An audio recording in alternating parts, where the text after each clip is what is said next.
KT Ramarao గారు మొదలుపెట్టినటువంటి ఈ యొక్క రామాయణం, ఆ తర్వాత వాళ్ళ బావగారు అయినటువంటి హరీష్ రావు గారు కూడా అదే లైన్ ఎత్తుకుండు. తర్వాత మా వాళ్ళు కూడా దాన్ని క్లారిటీ ఇవ్వడానికి ప్రయత్నం చేసిర్రు, మా మంత్రులు, తర్వాత మా అధికార ప్రతినిధులు కూడా.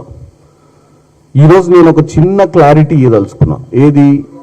తెలంగాణ ప్రజలకు ఇప్పుడు ప్రభుత్వం తీసుకొస్తున్నటువంటి Hyderabad industrial lands transformation policy మీద ఈ క్లారిటీ ఏంటంటే, బీఆర్ఎస్ నాయకుడు వర్కింగ్ ప్రెసిడెంట్ కేటీఆర్ గారు వచ్చి 9,000 చిల్లర ఎకరాలు, ప్రతి ఎకరానికి 40 కోట్ల రూపాయలు, దగ్గర 5 లక్షల కోట్ల రూపాయల స్కామ్కి తెరలేపిరని చెప్పి రేవంత్ రెడ్డి గారి కుటుంబ సభ్యుల మీద ఆరోపణలు మొదటి రోజు చేసింది. దాని తర్వాత హరీష్ రావు గారు కూడా వచ్చి దాన్ని బలపరిచే ప్రయత్నం చేశారు. నేను ఒకటే చెప్పదలుచుకున్నా, ఈరోజు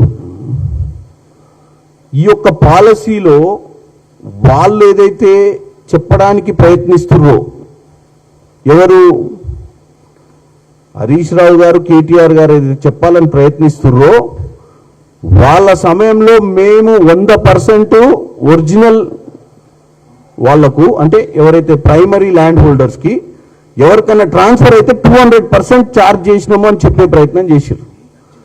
నేను ఒకటే చెప్తున్నా, మీరిచ్చిన పాలసీకి కాంగ్రెస్ పార్టీ ఇప్పుడు అధికారంలో ఇచ్చిన పాలసీకి డిఫరెన్స్ ఏందో.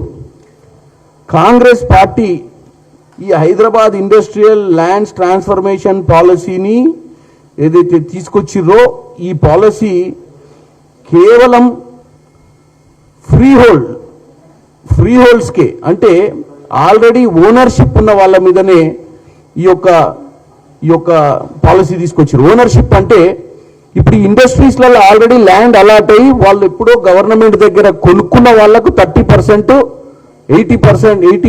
80 ఫీట్ రోడ్డు పైన 84 టన్ తక్కువ ఉంటే 30%, 80 ఫీట్ రోడ్ కంటే ఎక్కువ యాక్సెస్ ఉంటే 50% ఇచ్చింది. ఎవరికి ఇచ్చిర్రు?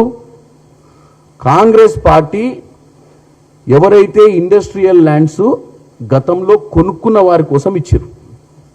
ఇప్పుడు కేటీఆర్ గారు ప్రెస్ మీట్లో వచ్చి చెప్పినటువంటి అజామాబాద్ కానీ, బాలానగర్ కానీ, హఫీజ్పేట కానీ, వీళ్ళు 2023లో ఒక GO-19, GO-20, GO-21 తీసుకొచ్చారు. 29/8 అంటే 2023 ఆగస్టు నెలల. సో నేను చెప్పేది ఏంటంటే, 2023 ఆగస్టు నెలలలో ఏదైతే ఈ పాలసీ తీసుకొచ్చిర్రో, ఆ పాలసీ లీజ్ హోల్డర్లు అంటే ఎవరు? వాళ్లకు భూమి వాళ్ళది కాదు, ప్రభుత్వం లీజుకి ఇచ్చినటువంటి వాళ్ళ గురించి కేటీఆర్ గారు, హరీష్ రావు గారు మాట్లాడుతున్నారు. వాళ్ళు చెప్పింది ఏంది? లీజ్ హోల్డర్లకు రెగ్యులరైజ్ చేయడానికి ఒరిజినల్ లీజ్ హోల్డర్లకు 100, లీజు చేతులు మారితే 200 అని చెప్పారు.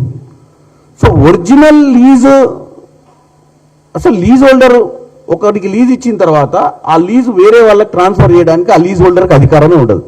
కానీ వీళ్ళు 2023 ఎన్నికల ముందే ఒక దుర్మార్గపు ఆలోచనతోటి లీజ్ ఉన్న వాళ్ళని మనం ఫ్రీ హోల్డర్ చేసి వాళ్ళ మీద 100% వేస్తా అని చెప్పింది వాళ్ళు.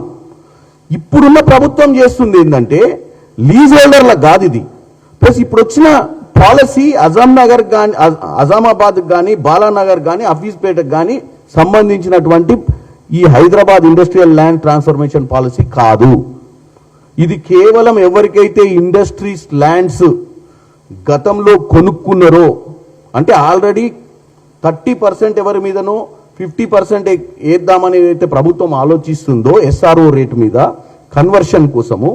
ఎందుకంటే ఇవన్నీ మల్టీ జోన్, ఇవన్నీ కూడా రింగ్ రోడ్ లోపల ఉన్నటువంటి ఇండస్ట్రియల్ క్యారిడార్స్.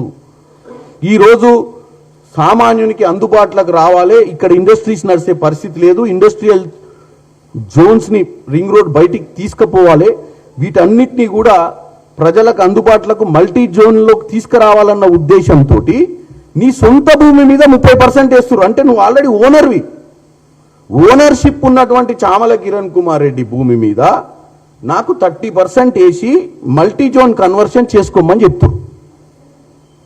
వాళ్ళ హయాంలో ఏం చేసిర్రు?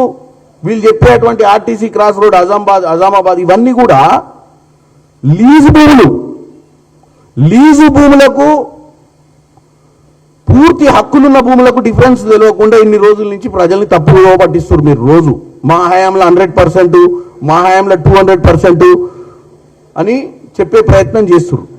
నేను ఒక్కటే చెప్పదలుచుకున్నా, మీ హయాంలో మీరు 100% ఎవరైతే ఒరిజినల్ లీజ్దారుడు ఆ లీజ్దారు నుంచి వేరే వాళ్ళకు 1, 2, 3, 4 సార్లు ట్రాన్స్ఫర్ అయితే వాళ్ళకు 200%. ఇది దోపిడీ కాదా? అసలు లీజ్దారునికి ఏం హక్కు ఉందని మీరు ఫ్రీ హోల్డ్ చేయడానికి ప్రయత్నం చేస్తారు. లీజ్దారునికి ఏం హక్కు ఉందని వేరే వాళ్ళకి ట్రాన్స్ఫర్ చేస్తాడు.